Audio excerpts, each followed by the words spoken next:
wabarakatuh. Nama saya Zulfa Syafira dari kelas EKIS 6C. Di sini saya akan menjawab pertanyaan UTS online mata kuliah Manajemen Perbankan. Perbankan diatur dalam Undang-Undang Nomor 10 Tahun 1998 atas perubahan Undang-Undang Nomor 7 Tahun 1992. Lalu pengertian bank menurut Undang-Undang Nomor 10 Tahun 1998 adalah badan usaha yang menghimpun dana dari masyarakat dalam bentuk simpanan dan menyalurkannya kepada masyarakat dalam bentuk pinjaman dan atau dalam bentuk lainnya dalam rangka meningkatkan taraf hidup rakyat banyak. Kemudian, peran Bank Indonesia terhadap pemerintah dalam hal hubungan keuangan dengan pemerintah. Bank Indonesia membantu menertibkan dan menempatkan surat-surat hutang negara guna membiayai APBN tanpa diperbolehkan membeli sendiri surat-surat hutang negara tersebut. Lalu Bank Indonesia juga bertindak sebagai kasir pemerintah yang menata usahakan rekening pemerintah di Bank Indonesia dan atas permintaan pemerintah dapat menerima pinjaman luar negeri untuk dan atas nama pemerintah Indonesia.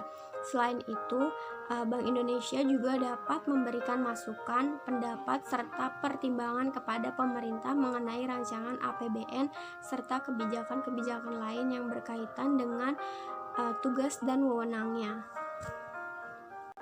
Kegiatan bank umum yang pertama menghimpun dana atau funding, menyalurkan dana atau lending, dan memberikan jasa-jasa lainnya atau servis.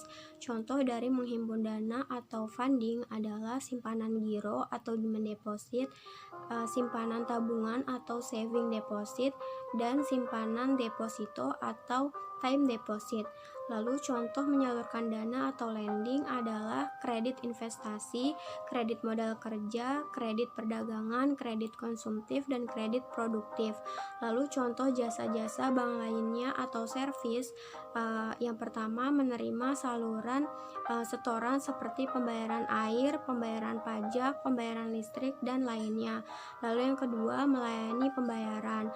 Yang ketiga, di dalam pasar modal perbankan dapat menjadi penanggung, wali amanat, serta perantara perdagangan efek. Lalu yang keempat, transfer kiriman uang antar bank. Yang kelima, clearing. Yang ketujuh, safe deposito box. Yang kedelapan, bank cards. Kemudian bank notes dan letter of credit atau LOC.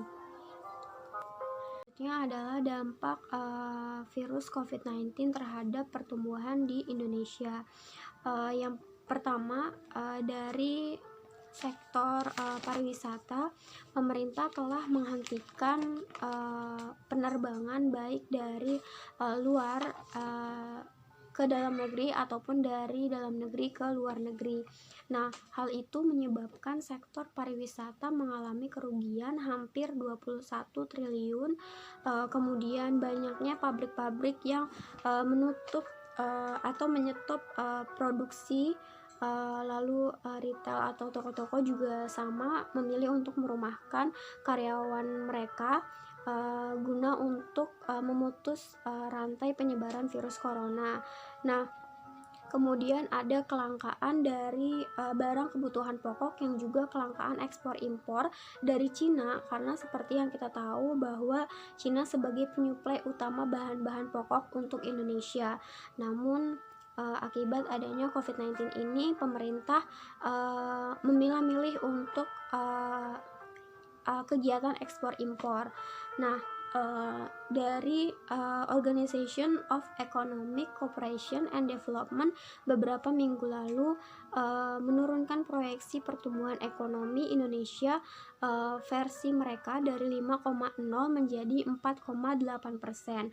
Kemudian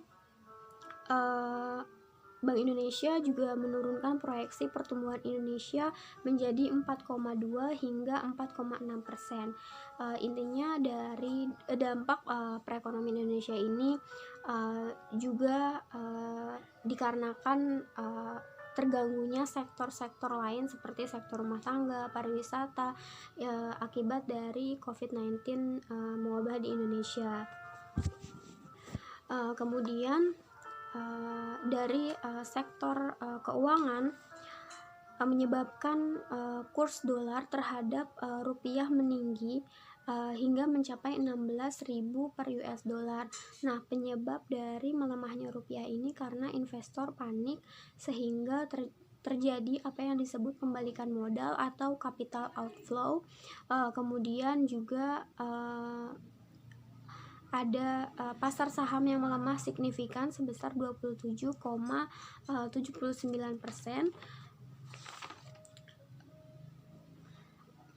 Kemudian dari besarnya sentimen negatif terkait penyebaran virus corona baik secara global maupun Indonesia mempengaruhi kinerja sektor jasa keuangan domestik khususnya di pasar keuangan.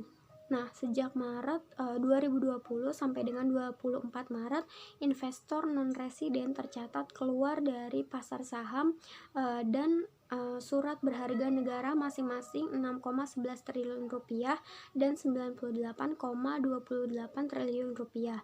Data ini diambil dari DJPPR pada tanggal 23 Maret. Kemudian minat investasi pun menurun signifikan sehingga pertumbuhan investasi baru akan melambat. Nah, dari perbankannya dampaknya ialah cadangan rupiah dipangkas, lalu kredit macet. Ini dikarenakan berbagai sektor terganggu.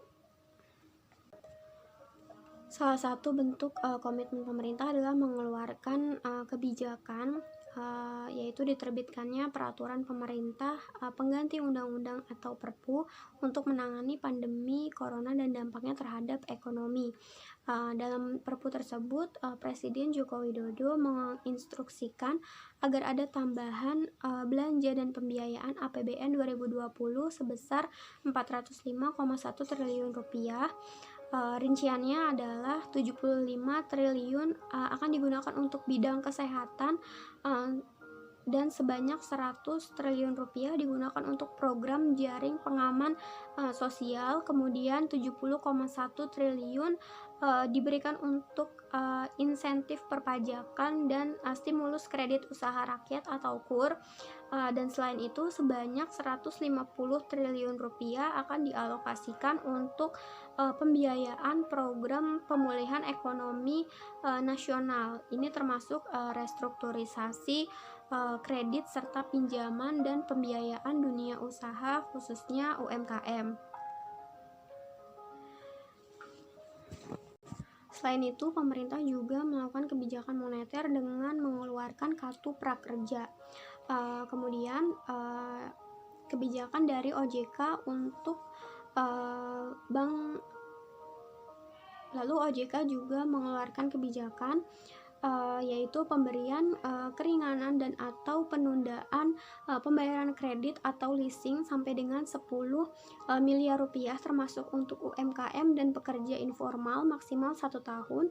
Kemudian memberikan keringanan dan atau penundaan pembayaran kredit atau leasing tanpa batasan plafon sesuai kemampuan bayar debitur dan disepakati dengan bank atau lembaga leasing.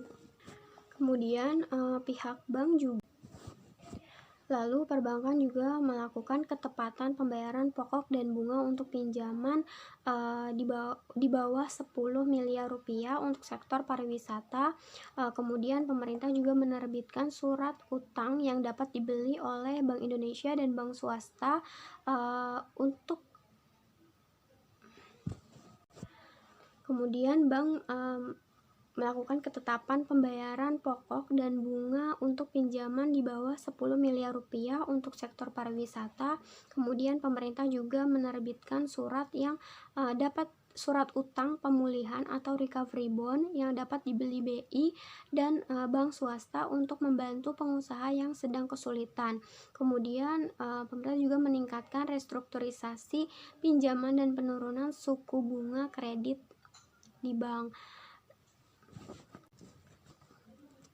Menurut saya kebijakan yang dikeluarkan pemerintah ini sudah baik dan sudah mencerminkan bahwa pemerintah memang serius dalam menangani dampak COVID-19 terhadap perekonomian di Indonesia.